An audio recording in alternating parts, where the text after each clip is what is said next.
ছয় রোজা। আল্লাহ সুবহানাহু ওয়া তাআলা বান্দার প্রতি অসম্ভব দয়াবান। তিনি বান্দার প্রতিটি নেকামলের প্রতিদানকে 10 গুণ বাড়িয়ে দেন।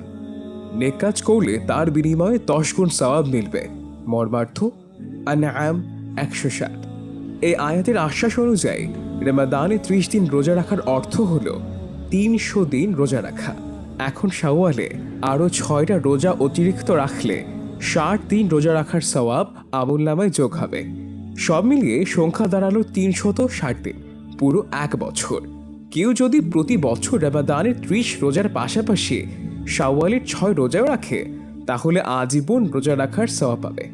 আমাদের প্রিয় নবীজি সাল্লাল্লাহু আলাইহি ওয়াসাল্লাম এই 6 রোজা রাখতেন।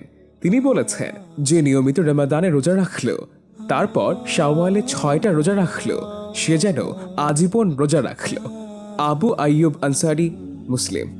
এই 6 রোজা পরপর এক টানা রাখতে হবে এটা জরুরি নয়, বাদ দিয়ে দিয়েও রাখা যাবে। তবে শাওয়ালের মধ্যে 6 রোজা শেষ করতে হবে।